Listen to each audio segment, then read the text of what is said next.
नमस्कार, मैं रुचि सिंह और आप देख रहे हैं बातें यूपी की। मैं हाजिर हूं दिन भर की 10 बड़ी खबरों के साथ। प्रधानमंत्री नरेंद्र मोदी और अमेरिका के राष्ट्रपति डोनाल्ड ट्रंप के बीच 35 मिनट तक फोन पर अहम बातचीत हुई।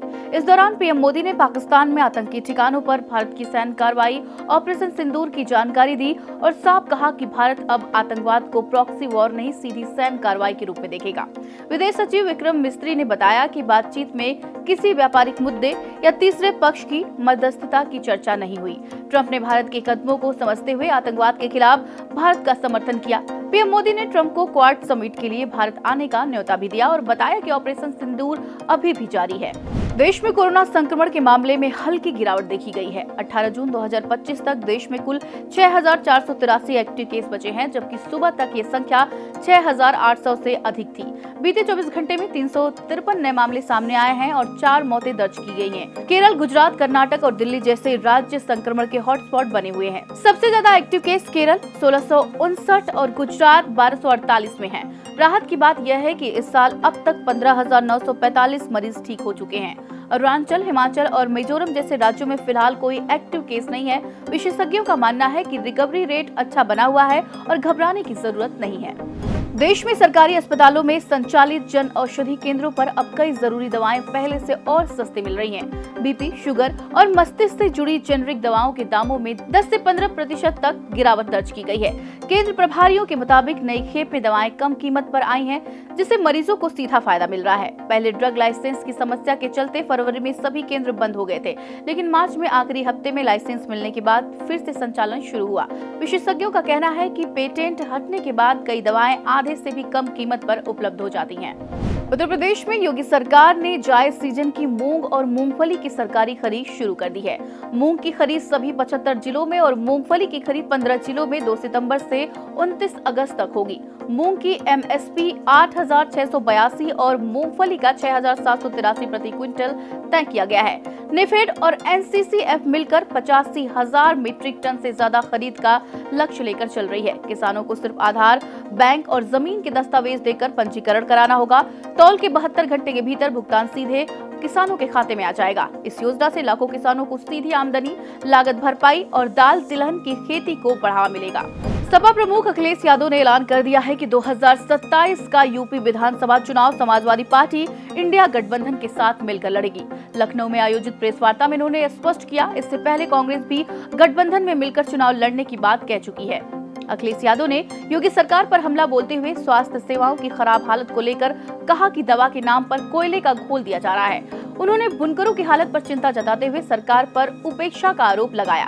साथ ही बीजेपी सरकार में आंतरिक टकराव और पीटीए वर्ग के साथ न्याय न होने की भी बात उठाई। नोएडा के जेवर में बन रहा इंटरनेशनल एयरपोर्ट अब 30 जून तक पूरा नहीं हो पाएगा। यूपी के मुख्य सचिव मनोज कुमार सिंह ने साइट का निरीक्षण किया और निर्माण में हो रही देरी पर नाराजगी जताई। उन्होंने निर्माण कार्यों को तेज करने के निर्देश दिए। एयरपोर्ट का runway, terminal, water treatment plant और कार्गो जोन अभी भी अधूरे हैं। नई डेडलाइन तय नहीं हुई है।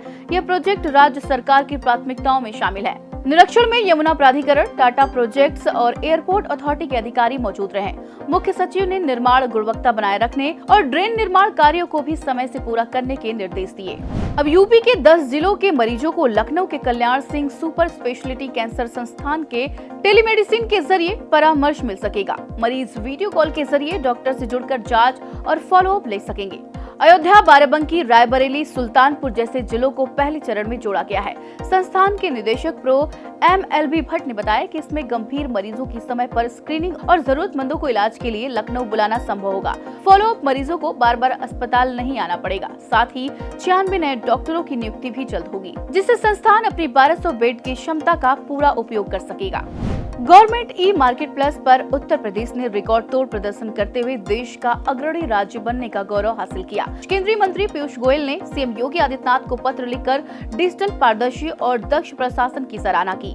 यूपी ने 5 वर्षों में जिम के जरिए 65,227 करोड़ से ज्यादा की खरीद की है। 26 नवंबर 2024 को यूपी सरकार ने खरीद नियमों को जिम से पूर्ण रूप से जोड़ने का आदेश जारी किया, जिससे पारदर्शिता और सरलता दोनों बढ़ी। गोयल ने यूपी मॉडल को दूसरे राज्यों के लिए आदर्श बताया। जेम पर यूपी की भागीदारी और देश की सार्वजनिक खरीद प्रणाली के लिए ऐतिहासिक करार दिया गया है। उत्तर प्रदेश के मुख्यमंत्री योगी आदित्यनाथ बुधवार को नई दिल्ली पहुंचे, जहां उन्होंने राष्ट्रपति द्रौपदी मुर्मू से शिष्टाचार भेंट की। माना जा रहा है कि इस मुलाकात के दौरान सीएम योगी ने उन्हें गोरखपुर स्थित आयुष विश्वविद्यालय के लोकार्पण कार्यक्रम में आने के लिए औपचारिक निमंत्रण दिया। इससे पहले बुधवार सुबह योगी आदित्यनाथ गोरखपुर में ही थे। वहां गोरखनाथ मंदिर में आयोजित जनता दर्शन में उन्होंने एक एक फरियादी के पास जाकर उनकी समस्याएं सुनी। सीएम योगी ने वहां मौजूद अधिकारियों को निर्देश दिए कि लोगों की शिकायतों का त्वरित समाधान सुनिश्चित किया जाए।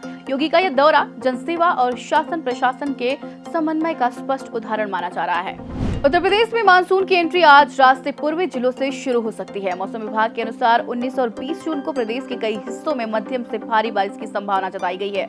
वाराणसी, मिर्जापुर, सोनभद्र, बलिया, कुशीनगर जैसे 13 जिलों में भारी बारिश का रेड अलर्ट जारी किया गया है, जबकि 22 जिलों में वज्रपात और तेज हवाओं को लेकर ऑरेंज अलर्ट जारी किया गया है।